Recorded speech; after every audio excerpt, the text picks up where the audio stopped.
Good day. Welcome to another edition of the Africans in America podcast. As always, I have Woriche Uzoka with me. Hi, everyone. Yeah, today we want to talk about employment, jobs, and the African immigrant. Most times when we as African immigrants come to America, we have different qualifications from back home. Some are doctors, some are pharmacists, some are engineers, some are lawyers. And when we end up in America, we find out that the job landscape in America is completely different. But for many people, their lived in experience means that they have to find a job that will get them going. So they pay the bills until they can upscale. Most times, most times Africans end up in the jobs that are not particularly their preferred jobs. But because before you start to being a doctor in America, a nurse, a lawyer, you have to go through some certification process. Many people end up at that initial stage, whether they came with a green card, whether they came with DB lottery, whatever it is they came with. There is almost no certainty that you'll get a job. But these days, some people do get a job if they have IT, globally accepted IT certifications. Thank you. That is not the case with a lot of people, however. Most people come in as doctors and end up having to do jobs in warehousing. They help to what some Nigerians jokishly call Ogwaja. You do jobs you've never done in your own Your country life before. before. You work in the warehouse, you work as a caregiver, you work as that's if you're lucky to even get those jobs because it's quite a process before you can even get to qualify to get a job. So now I want to discuss the job from when you come in as an immigrant to when you are settled as a citizen and when you have passed so many exams and certifications and then you can have your pick of jobs. So, Woriche, what was your own personal experience Hmm. When it concerning comes, getting a job in America when you came in? so after my asylum was filed, I had a period of a year and a half where I did not have the job authorization, right? And so, it was tough. It goes without saying that it was tough. I used to braid hair sometimes to make some money. I used to, it was just little money here and there. You know what I mean? Like it was difficult. But as soon as a very unique experience because I still had my education from Nigeria. And with my education, I started to work at a bank, right? And my case is always different because remember, I was with toddlers. So sort of like the person that needed help, but I had people that needed help from me as well. And so it was quite interesting to navigate. But somehow I found that working at a job gave me that level of flexibility, but also stability that helped with my kids. Because remember, these are young kids. You have to pick them up from school, take them to their after school care and all of that. And then they had also, as they got older, they started to have other things they were doing. So I couldn't do any jobs that would allow me go out at night and stay overnight. So because a lot of those jobs were very helpful, but I didn't have help to watch my kids, right? While I was still trying to get myself together. So the job working in a bank for someone like me was just the most ideal. We know how much we pay bankers. We pay them peanuts in America, but it's enough to pay your bills. It's enough to get you by. And then, like, I worked in the banks that could substitute and give you sometimes tuition reimbursement here and there, childcare. So again, I always tell people, if you go by my own immigration story, it's not the idea. It's ideal, but it's not the average story because my things Yeah. happen in very miraculous ways, if I want to put it that way. So that was my experience. I had family. I had my dad, right? So I had my dad in Nigeria, and so he would send me money. My dad bought me my car, and so it was something I had to manage somehow, right? But Okay. like I said, my experience was really about me just settling in a bank, starting out in a bank. Yeah. Once my papers came out, I started out in a bank. And then that's kind of how it worked out for me. Yeah. So yeah. Yeah, before we continue, I want to call to our viewers, a few people who have consistently become loyal viewers. We want you to be able to make comments about what we've been talking about, the various videos we've been putting out there. We're looking forward to our first set of comments anyway. And as always, we'll also call on you to subscribe, to share these things, and to like. We know we're talking things that affect a lot of African immigrants, and by no means these topics will be revisited. We intend to revisit them when we have a larger panel, when we have more people who would want to contribute and all that. So help this podcast grow by making Mhm. comments, by sharing, by liking, and by subscribing. Having said that, let's continue now. Yes. If you come into America through routes, through big cities, Houston, New York, cities that are known for, maybe like in New York now, they have 30,000, from last count, 30,000 restaurants. So most times when people need a job fast, they end up being dishwashers. Dishwashers. Oh yeah. Then That's if you what I come yeah. into Houston or Dallas, you may end up working in a warehouse. And if you are in New Jersey also, most likely a warehouse. Some people even end up working in cold rooms. And these are jobs that are very critical because they help people pay their initial bills. But look at it now. This is you coming as a banker, as a professor, as a whatever it is you used to be, what big title you used to have in Africa. Yeah, I was a you, model. you, you're washing dishes with I beg, you're like, I beg, please, can you give me that job? And this is the immigrant story. They will never tell you, but this is the immigrant story. I remember New York has that a lot for dishwashers, and many people to also end up doing caregiving. That's a very low hanging fruit. There's always never enough people in that caregiving space. So many people get into that caregiving space, and believe it or not, some end up staying there, get certifications, and become good at it, and even have their caregiving homes. You know, but that's Yeah, it. But we tend to see that the resilience of the African immigrant is so strong that even though these are humbling jobs that they get at the very beginning, they use these jobs to pay their bills, pay their rents, and even go get an education and then start the process of certification. They certify of to course. become nurses. They certify to become. Some even go ahead and become doctors. So this is the beginning point. Do you have other friends of yours or family members who also have gone through this process? Do you have anything to Yeah, share? I mean, yes. I mean, a lot of my immigrant friends came as doctors from our country, right? A lot of them. And so they just pretty much everybody goes through that beginning stage where when you come, you're not earning income, obviously, because it's not your country. It's not you're not stabilized like that. Some people were born American, but even though they were born American, it was still you still have that process, that period where you have to stabilize. And so a lot of them had to spend some time getting their certifications. A lot of them, even some of the lawyers as well, they could only practice in New York or California. And so they had to take certifications. And those certifications, most of them pass like at the first try, but a lot of those certifications require a lot of money because you have to take like Kaplan classes that were like way into the thousands of dollars. And you have to just study and make sure you pass it the first time. So it was tough.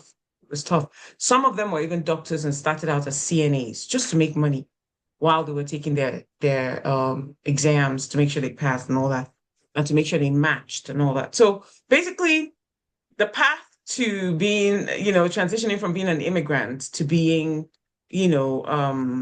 resident and comfortable is not easy. And that's why I always, when I look at immigrants, I mean, we're hardworking people by nature, right? It's just, it's just our default way of being. I think that it's also the resilience we speak about comes from growing up in a country like Nigeria. People like us attended boarding school, right? And in Nigerian boarding schools, as much as we attended the federal government colleges, as you know, and so those were kind of good, but it still gives you this thing that causes you come out tougher, so you're able to handle things better, right? And so that's that resilience you speak of. When they come here, they do what they have to do, absolutely. There's no shame in their game, is how we put it, right? You come here, you do what you have to do. You know, you clean floors. I clean floors, no big deal. I did what I had to do, right? And then you climb up that ladder, and once you're there, once you look back, you're like you're proud of yourself because you had options, right? You didn't have to come tonight to America and suffer and slave. You had options back home. But whatever it was that led you here, right? Whatever it was, the fire under your belly that caused you to say, no, I can't be back here. I need to be here. That's what fuels you. That's what propels you. And that's why I admire a lot of immigrants. The immigrant story is very unique, and it's really indeed very empowering. So for the people that I know, a lot of them were already in the healthcare field, so many of them. And so what it took was just a matter of time for them to take their exams, pass their certifications, and then climb up the ladder. And then they're making tons of money now. Like it's amazing. And I watch Yeah, them and I'm excited because I watch the process. It's so yeah. amazing. Okay, you see this immigrant, this desire to come to America, go to England, go to New Zealand, it's a never-ending warning for Yeah. Africans. Yeah. More Africans continue to want to come to America, but unfortunately, as we have been here for a long time, we now find out that our education system don't prepare us for this environment.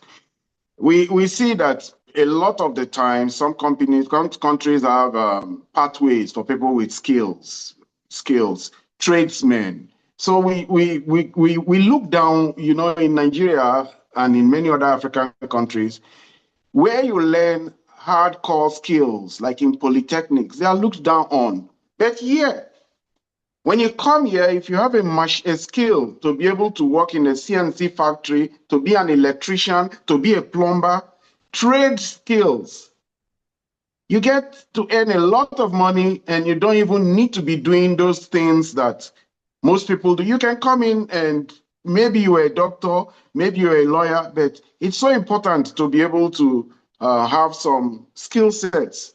Are they like a plumbing skill set, electrical skill sets, machining skill set, those things that we look down on so much because here now I don't even see Nigerians at all in construction. You don't even see them. That place that in Texas where I am is dominated by Mexicans.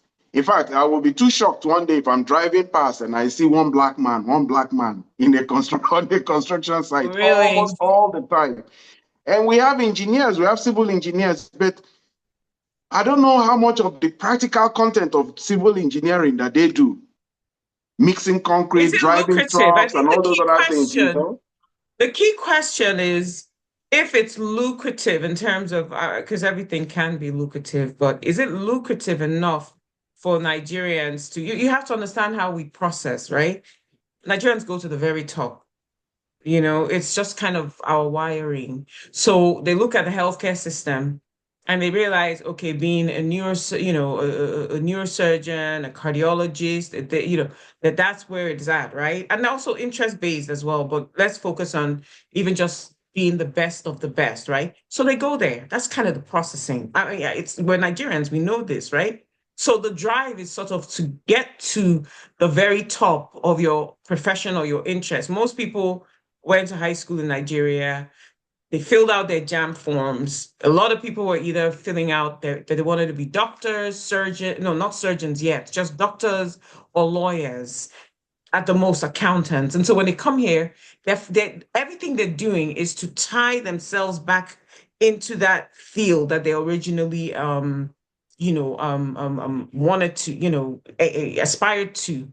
And that's understandable. That's why you wouldn't find anybody in construction, simply because if they were to do construction, they wouldn't do it for very long, for 6 months, 1 year, and bounce because they are still focused on getting their certifications, being those surgeons that they want to be, being those accountants, being those bankers, being those IT professionals, being those, you know what I mean? And a lot of Nigerians I've seen, even the ones that have come from the IT professional space, most of them come here with their green cards. Most of them come here with work authorization.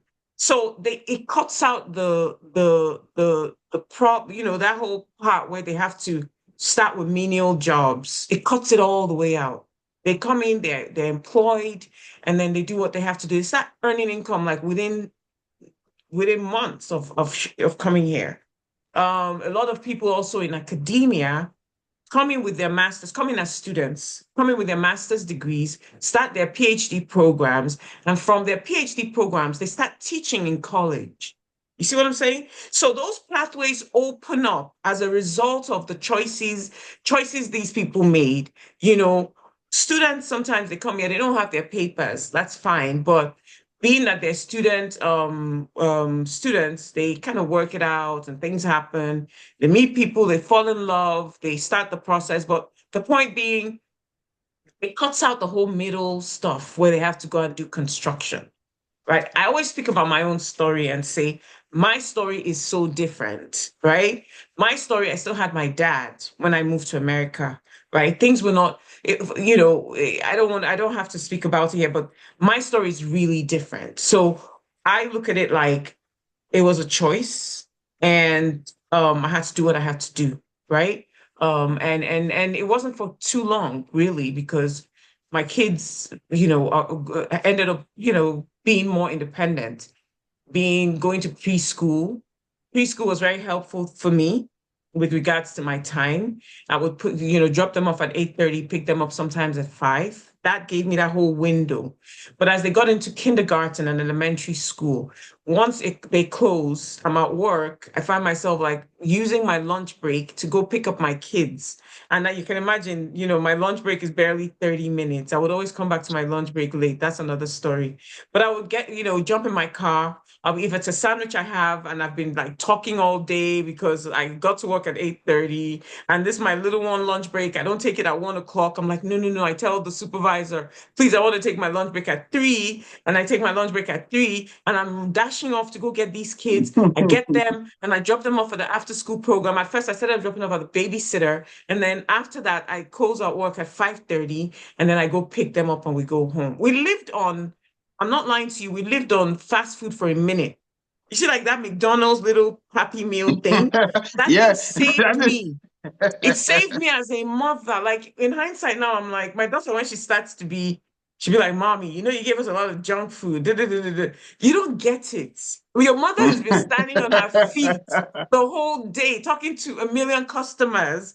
And I had no lunch, pretty much. I'm like jittery from doing all that work. And guess what? All I want to do, listen, no, all I want to do is just pick you guys, feed you guys, because you guys even like those little toys that they give, feed you guys, and then fall asleep. Because at some point, not only was I going to work, I was going to school. And so for me, after that whole morning, and I dropped these kids off, right? And then I spent like an hour with them. My classes at Quinnipiac started at 6:30. I'd have to rush off to Quinnipiac and come home about 10. My whole life that was my structure for like a good 10 years of my life. And so Mm. it ties back into the whole thing about if you want something, you have to do what it takes to get it, right? America ended up playing out differently for me because you get all that education and then you have a period where you don't have income for like 4, 5 years for whatever reason, maybe because you ran for office and all of a sudden everybody's looking at you and all kinds of weird stuff are happening. And then suddenly you don't have income.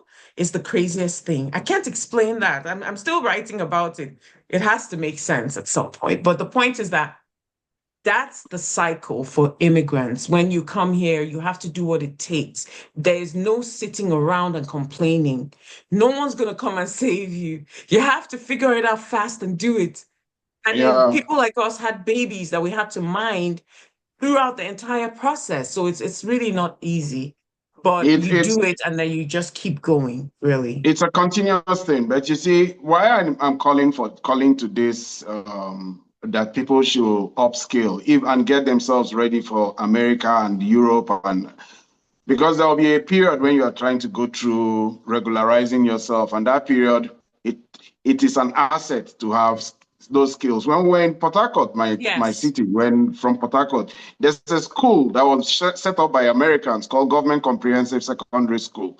That school taught a lot of, it was a high school, and people learned all carpentry, they learned machining, they learned a lot of things. These skills, some people, some of them who went to that school continue to have those skill sets.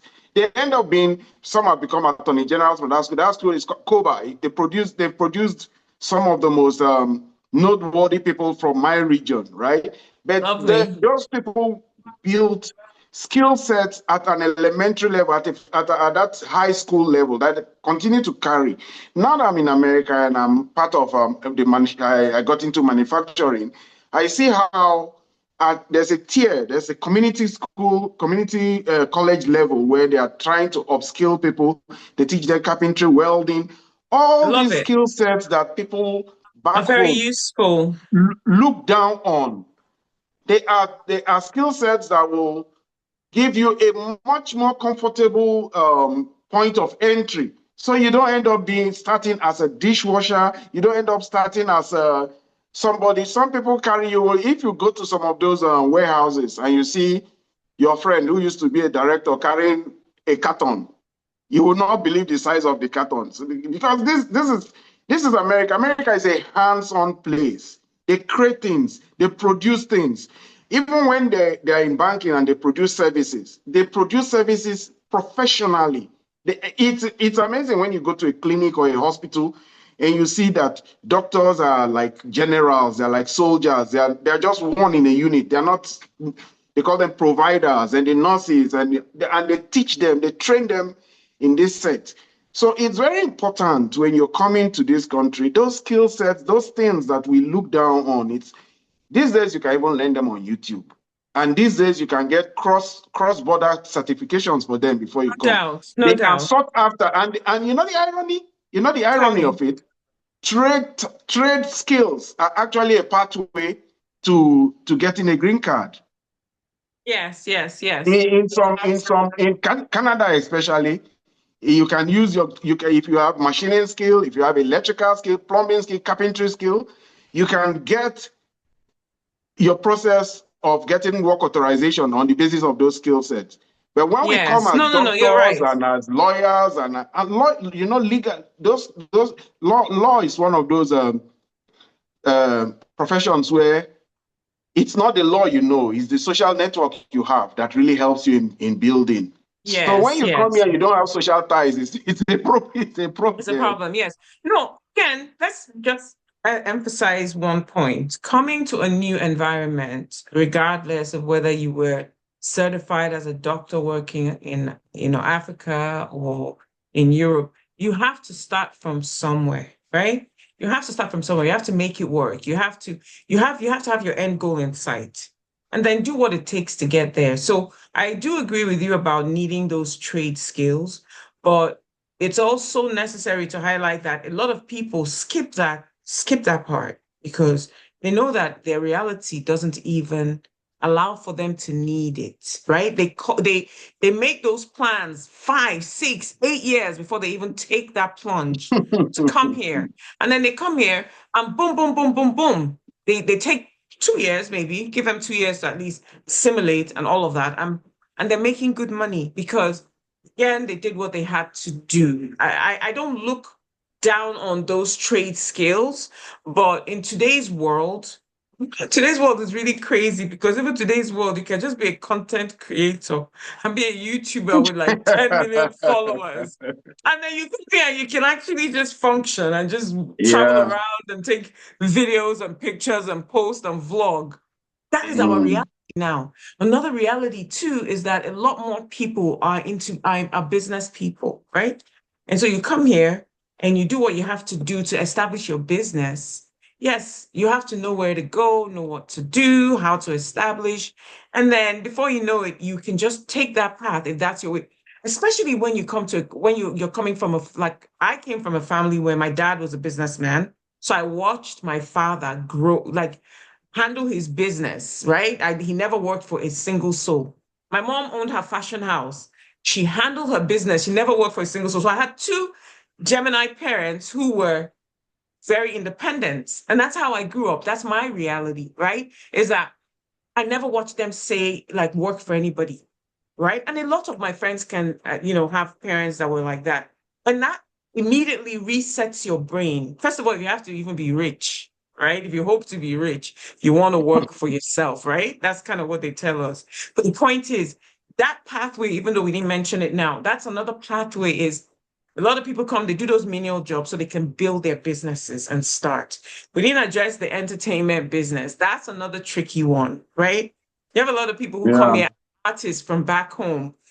Now is a little different because once you gain a little bit of popularity back home, then you can come and like leverage it everywhere around the world. You can do all that, right? And then if you choose to settle abroad, then you do that.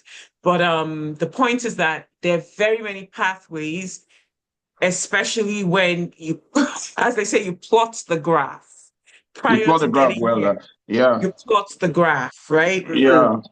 People like us It's didn't it. plot no graphs.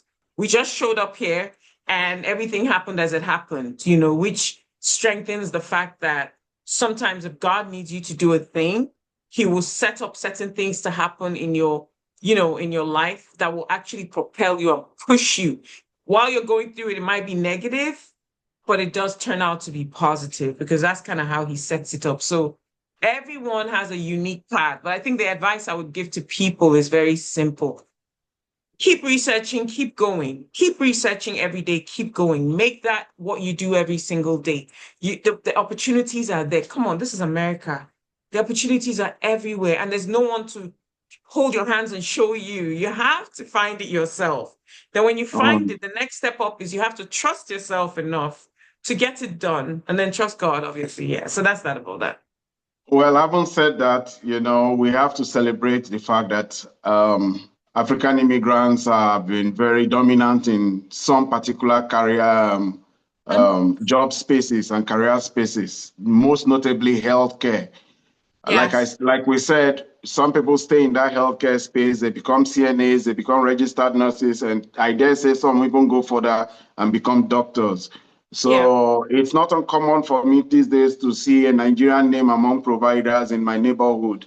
Of Anytime I need course. to access a doctor from any of the big hospital chains, yeah, I look through, there's always a Nigerian provider somewhere if I want to see, and it gives people joy. And even then, I know people who are in they are working now as caregivers, but they are taking certifications for Amazon AWS. They are Jobs. taking Service Now. They are taking There are lots of those beautiful Oracle certifications out Cloud there. and all that. They are moving themselves into the technology space. They know in those spaces they have more returns, more take home pay. So a lot of them are moving into the technology, the IT space as IT space. cybersecurity people, as cloud people. I dare say some are even moving into AI. What is this No, AI? but They put head. demo, Yeah, yes, yes. you know. So if we have to come from an angle, if we have to analyze it though, this is like a development that just took place like 10 years ago, really. If we look at like from 2015, maybe we want to say 2010, maybe a little bit around that time. That that whole technology of a thing, the AI, no, not probably AI is just like 2 years ago, but that whole technology of a thing really created another space for the IT workers and people who and all these jobs that are creating certifications like Amazon, like Google. And that's not been 10 years. That's been like, I don't even know if it's even up to 5 years. No, it's been But a that while. It's been a while. It's been okay, a so while. maybe we want to give it a window of like 10 years. It might be a little less than 10 years, Mm. but it's been like 10 years. That made a huge difference, right? That made a very big difference for the world. So I think I'm saying that to say anybody who's coming here at this time, back to what we said about doing the research, they are at a better place than I want to say I was 20 years ago when I came. Because a lot of No. that are not available, that were not available then, are available now. Yeah, they are. Yeah. One being content creation. Even though we look down on content creation is paying a lot of people's bills. Like, what are you talking about bills? It's building houses for them. It's causing them to have income. And all that it takes is consistency, being there, posting multiple times a day, being interesting, doing this and that. We never had that 10 years ago. And so we have to also realize that whatever it was that we were referring to as, oh, when Africans came 20, 20, 30 years ago, that's not the reality today. A lot of people are taking different pathways, even away from healthcare. A lot of Yeah. women who come with kids, picture me coming with kids now. Let's just imagine.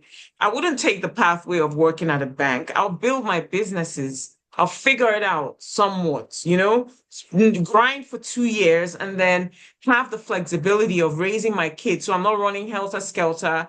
I was skinny, then I was overweight. I went from skinny, right, to boom, overweight because the eating patterns were off. I was eating the wrong things. I was not taking care of myself, and life was just what it was, right? And so that's back to what I'm saying about that's what the reality becomes if you don't get independent early on, right? And it becomes something you have to depend on and just live on. But yeah, that's the reality. Yeah. Well, and on a final note, I also want to add to what you said about people coming to do their education here and then getting into the education space. It is for that reason why we have quite a lot of Nigerians also, Africans Professors. also in that space. But there's a lot more America has to offer. In the course of my being in manufacturing, I only found out that it's not only, maybe it's where I am located. I'm located in Austin, Texas. Austin has only 6% of Black population, whether Blacks. it's African Americans or Black immigrants or this That's thing. It's not like interesting. Houston. It's not like Atlanta. It's not like New York.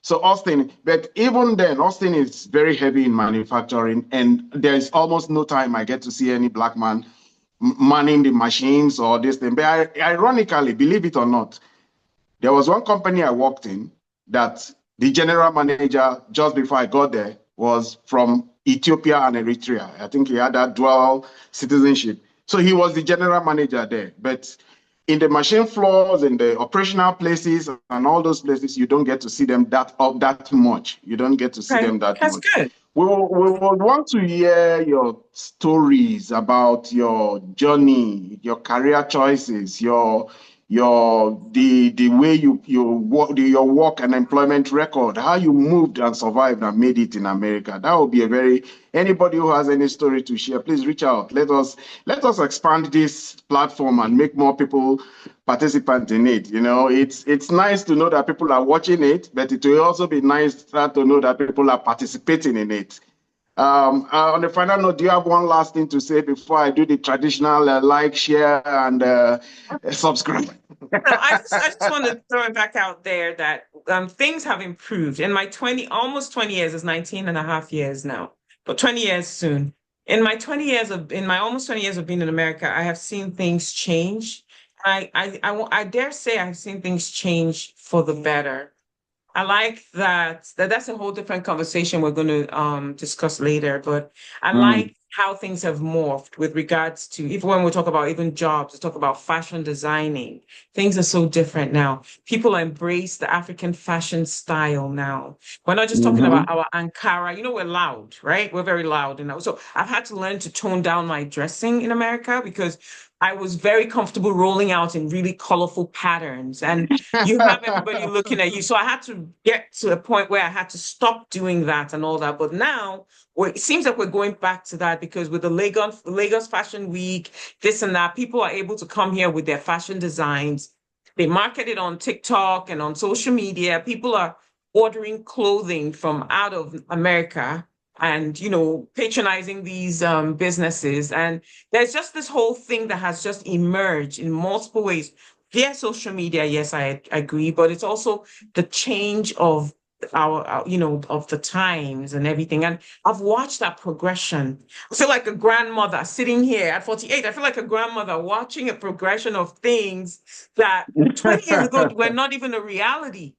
I couldn't Yeah. wear Adire or Ankara to church without people looking at me weird, like, what's going on here? Oh, But no, no. guess who Now African validated me? African fashion is a fashion. It's in fashion. Guess who used to validate me? Older white women come to me, they'll say, honey, what fabric is this? It's so pretty. And then I will get into this discussion about where the fabric originates from. I'll say it's African, but it's produced in Holland. And they're like, it's so, those were the only people that validated me. But then they were like one in and then but it was really just me being true to my culture. And so I'd stay wearing it.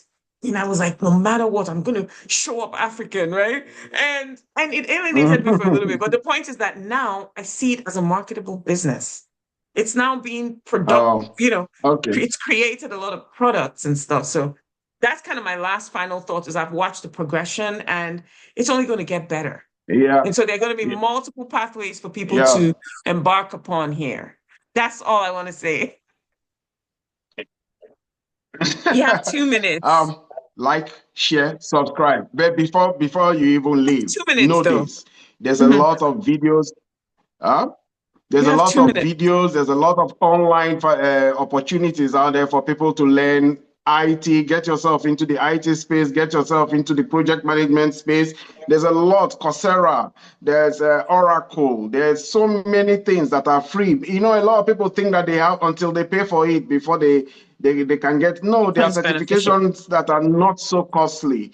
So people should know that you can upskill, you can upgrade, you can continue to improve yourself. That's the beauty of America. America gives you so many pathways and so many opportunities. You can grow laterally, you can grow vertically. Anyhow, it's up to you. But it's a good thing to see that though people come in and they start in a humble way, they end up in great places. They become general managers, they become part of DuPont, they become part of NASA, they become college professors. We that's what we do in Africa, in America. We celebrate those people in the online newspaper I run. But even on this Yeah. platform, we'll continue to celebrate them. Build Yes, yourself, indeed. grow. Your humble Yes. beginnings doesn't really matter. Thank you once again. And on this final note, I'll just say, Wariche, thanks Take care, again for guys. Hmm. thanks again for another wonderful edition. You all All have right. a wonderful, wonderful day. Thank you. No Continue to problem. grow and don't despise humble beginnings. Have a Yes, great indeed. day. You too.